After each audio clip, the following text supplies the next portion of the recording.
A small heads up for this video, I will be gushing a lot, and I don't necessarily mean in the aquatic sense, no.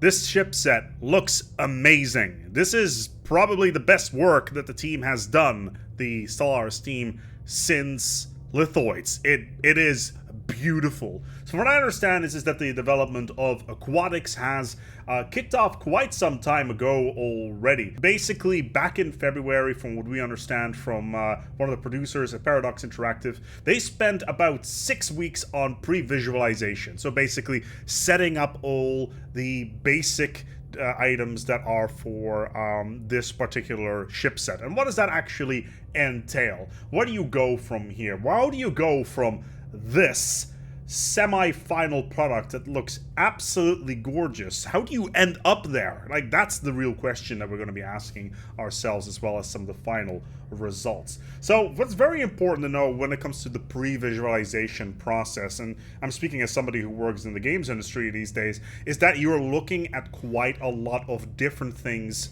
when it comes to pre-defining everything within your game. A good example of this is you're gonna go and take a look at what you want to emulate and what kind of materials of how it's all set up. So the initial pre-visualization for Aquatics started right here, and that's basically modern architectural as well as basically anything revolving around aquatics, the shapes. What does coral feel like? What does all this stuff go, and how are their cells set up? How are bubbles working? And that sort of thing. So you initially start off with pre-visualization in this particular department, and you use that as the cornerstone of all of your design as well as concept artwork, because you have to start somewhere, right? You need to have a design language that fits well with the game.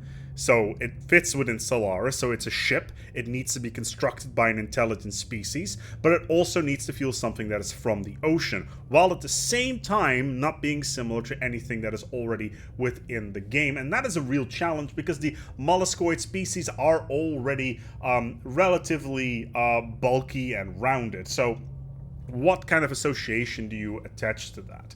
So when it comes to the aquatic theme, initially the developers came to this point, and I love the art that the team has put out forward so far. We have these almost ethereal concepts that are almost like jellyfish or like manta rays or sea slugs and that sort of thing. And I really hope that we're going to be seeing another art book coming out from the Stellaris theme, because the first one was absolutely excellent, and I love to see more of this stuff in the future. But this is set basics. This is basically an adventure, a sort of trying to feel your way around. You start sketching out all of these ideas and concepts on where you want up, and you end up putting it on a big board. You pick one that feels the best fit, and that's going to be the base of your design language, whether or not it's flat and long, streamlined, or bubblefish-like. And that's essentially what this particular image contains, and that's the exploration. Then of course there are other approaches to this as well. So you have found your initial exploration goal, and how do you then make variants on that? What fits properly? Which is nice for this particular image because there are so many different variables. Are you going to go with pointy? Are you going to go with pokey? More streamlined? A lot of bubbles? How are you going to deal with windows and things like that? And that is pretty much conveyed in this particular image over here when it comes to the development of Aquatics, and it is really, really nice. But you also have to set other things, right? How are you going to set up your art pipeline in this particular case? Are you going to add animation to your ships? And as far as I understand, Aquatics does have animation on their ships, but you need to set that particular thing relatively early on in the process so that you can properly scope out the mechanics of the ship itself. Now then, from that moment onwards, you kind of need to define, okay, we've selected an idea within the larger scope of the Stellaris universe. We have a direction we want to go into, and it's kind of this. So how do you take it from there? Well, you need to start looking at items and scaling them up to fit. A cruiser is not going to have smaller windows than a battleship or a corvette, right? So viewport in that case needs to be the same on every single ship to make it logical within the larger framework of the ship design. And there's a lot of thought that goes into these particular processes. For instance, as you can see in this particular image, the windows on the cruiser are the same size as the windows on the destroyer, and in this particular case also the Titan. The battleship is not covered as far as I understand in this particular case. But also, what are viewports going to look like? Are they going to be pockmarks? Are they going to be smaller things within the larger scale of the ship? What is your visualization? How are you going to feel in the details? And this is where a lot of that pre-production ends up, just trying to figure out what the defining features are of your design and how everything is going to fit together. And then from there on, you move towards the production phase. This is very much a pre-production process, and that's something that we need to keep in mind. In addition, colorization. What is going to be a key color for your ship? Every single ship in Stellaris has its own predefined color set. The reptilians have their own color, the lithoids can differ in color depending on what kind of exhaust you have on your ships and how you're going to deal with that sort of thing. What are they going to look like within the engine? The engine in Stellaris is pretty harsh in terms of lighting. Some systems are incredibly dark. Black holes, for instance, you only have the light from the accretion disk, whereas red giants cast off a completely different type of lighting than blue giants, etc., etc. And these are all things that need to be kept in mind when it comes to the actual lighting process. And what you'll generally see is that a prototype will be done with these colors, what works well in the engine. Usually this is already pretty much preset within the design process of the game, and basically, okay, we know that these colors work, these colors work. Do we need to have lens flares enabled? Do we need to have HDR enabled and that sort of thing? And also, as well, you need to need to figure out, do these colors work with a aquatic set?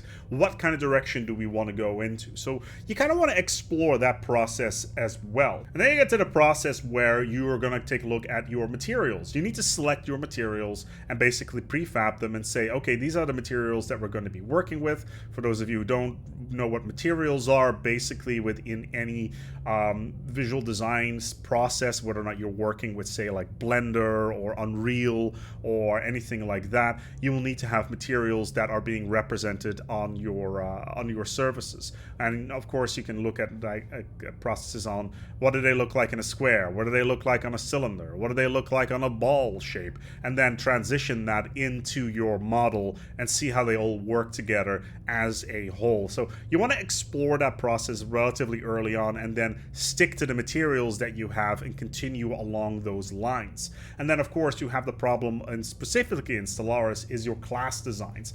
Now Stellaris in particular has a big problem, in my opinion, based around the class system.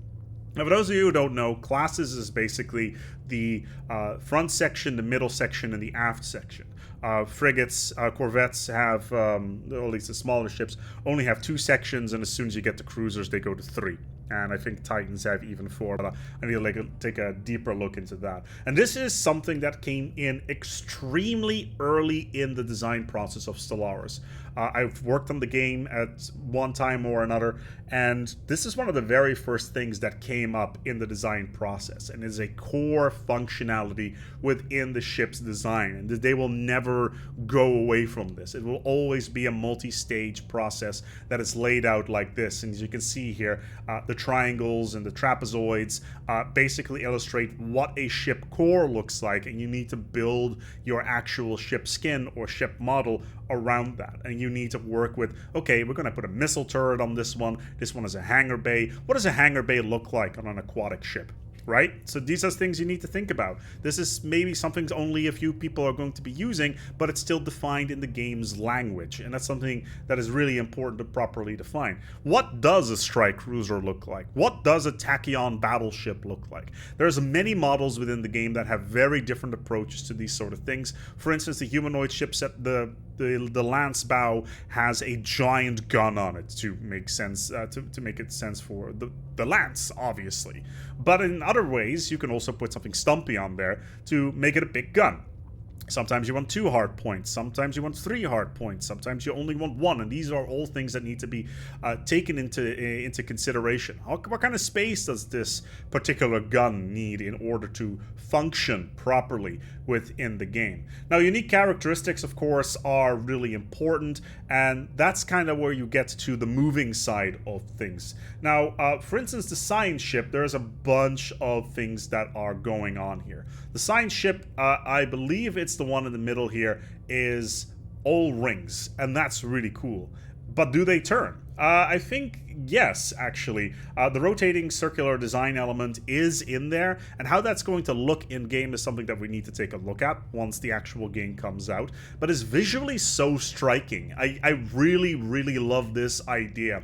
Especially the research module on the right side really like channels that Mass Effect feel of like this rotating item on a long beam, so to speak. And I really like this particular approach on things, and it makes things look incredibly elegant, sleek, and organic at the same time, which I think is really, really good. And once again, the windows are being taken into the consideration here because we already defined all this stuff in the Pre-Vis, so that's really, really cool. Then, of course, we get to the Titan. I actually like this design when it comes to animal motifs that they've tried to put into the Titan. The manta ray's mouth. It is a big, gaping hole designed to swallow krill. That could be really cool on the front of a Titan for the lance, right? And that's an exploration that you want to take.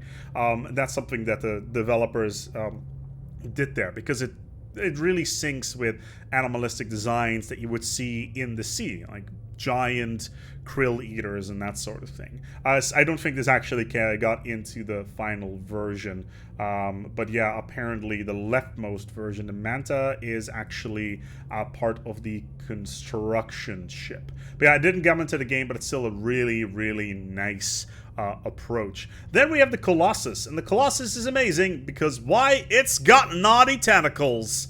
And that's right, naughty tentacles are now in Stellaris. They are now canon. They are referred to as energy tentacles, and they are naughty. Yes, damn, they are indeed. They look amazing, to be fair. We got a little bit of an animation here where basically how the mechanical side of the basically the arms, the basic arms that sit at the bottom of the ship actually work, and it's very much like a spine tail-like approach that you would normally see like in a spinal column, basically. Not something that you would see with normal tentacles, because I don't think they actually have bones. Cephalopods, if you are watching, please confirm or deny whether or not you have bones in your tentacles or not. So yeah, that's something that we need to take into account. Space stations go into a similar category. Again, windows, scaling, it is all really, really important. What does everything look like? Does it look like a giant jellyfish? Looks like it does. If you're going to add something to the station, what does it look like? What are the different sizes of the station? How does it all scale? How is everything working together? And that's something that you need to take into account. Your outpost, your starports, where are the segments actually placed? And these are things that, once again, you want to keep in mind when it comes to the scaling of things. And of course, we got some more art here for some of the detailing. But yeah, in the end, modeling happens, as you can see. This is the Titan in the end. It's a bit of a shame that didn't go with the Manta approach here. But yeah, you need to make sure the guns are all there. How does the gun work? The main gun. What does the bridge look like? Does it feel aquatic? Do the materials work on it in the end? And these are all things that you need to keep in mind. And then we finally got a shot here of the Battleship, and oh my lord, the Battleship looks so gorgeous. It's like I just can't get enough of it. It's just so nice. The different types of designs here, the different sterns, the different bows. It's just gorgeous. I just cannot say enough. I'm gushing. I know. Aquatics and all that stuff. Oh, the Juggernaut. We got an X-shaped Juggernaut. Oh, it looks so good. One thing that's important with Juggernauts, or at least ships with a lot of vertical space within Stellaris, is because the ships, they fly on a They fly on a plane. Every single object within Stellaris is basically stacked on multiple planes. And you don't want stuff to, you know, intersect with each other. So you need to be really careful with the bottom side, the verticality of a ship, so they don't clip through planets or stars. And this is something you can see in quite a lot of mods. A lot of mods say like, oh, we're going to have realistic stars, and they're absolutely gigantic. And then all your crap just, you know, just clips right through it. And I'm not saying that it takes it out of your immersion, because giant stars are, in fact, awesome. It's just the layering system of how everything works is really, really nice. Ah, this cruiser. I love it. It's just so elegant. It's something about the windows. Like, if it wasn't for the windows with the big blue, it reminds me of the Beijing cube, the water cube they had for the Olympics a couple of years ago, and it's just wow. It's just it blows me away. Speaking of blowing you away, here is the new dragon for the Here Be Dragons origin. Now, one of the major things about the dragon is that the Aether Drake has been reused so many times, and it's been reskinned a couple of times for the L gates. It's been reskinned for distant stars twice then in that particular case. And yeah, that's essentially the gist here. So what the developers want to do is do something completely different with it, take the basic ideas of what the game already has and build a more aquatic feel around it, and that's why you get this sort of direction. And then the modelers go ham and they start adding details that you never know that you wanted. And that's usually the case with these sort of things. Like, how are the bump maps going to work, right? Like, how is the texturing going to work? Is it a flat surface? Is it an old surface? Is it cracked? That sort of thing. And then the full modeling starts happening. And when I look at model number 3 on this particular image, I'm thinking by myself, get me that model from the game, and I will put it into a 3D printer, and I will draw, and I will paint that into the most amazing thing ever, and it's going to look awesome. My lord, does this look good. It is, I am ecstatic about it. Like, it's gorgeous. I can't wait to see this in the game. The main problem I have with it, though, and this is a bit of a biggie. If you're familiar with the term flag on a mud boat, and I'm not saying that Stellaris is a mud boat and this Leviathan is a flag, it looks so much better than the original Leviathans from the Leviathans pack. Like, the original Drake looks absolute. I don't want to say it looks garbage compared to this, but my lord, does this look so much better. It's been 6 years since that thing came out. And just in combination with the time the development team has spent in engine, they know what they can do, they know how much they can stretch things, and the game just starts looking better and better and better. The problem is, are they going to go back to Leviathans to, you know, polish up some of them in their old models to make them look better? And I'm looking at you, animations for Leviathans. Please be aware that's what it looks like in space. Very pretty, very ethereal. Can't wait to turn that into a model and print it and put it on my wall next to my actual Aether Drake that I already have. My lord, am I looking forward to this expansion. Just for the visual side of things. The ships look absolutely gorgeous. I hope that you've had a better understanding what the process is behind development. I've been working in the video game industry on and off for the last 10 years, and it's always great to see these processes from behind the scenes and then compare them to your own processes, to what you're doing as well. And it's really, really cool to see how other teams are dealing with these sort of processes, and the Pre-Vis and the pre-production, the actual production. It's really, really nice. We're going to go wrap it up here. What do you think of these ships? Do you think these are the best looking ships so far in the game? If not, which ones look better? And if they do, just tell me. Just go down to the comments below and says, "Yar, these ships be awesome," without the stutter. But we're going to go and wrap it up here. Thank you so much for watching. Thank you for my patrons. Long video, I know, but I'm just gushing over these. They are gorgeous. The Aquatics coming out soon. I can't wait to see more of this particular pack. Next week, we're going to be talking about the portraits. There's a lot of them.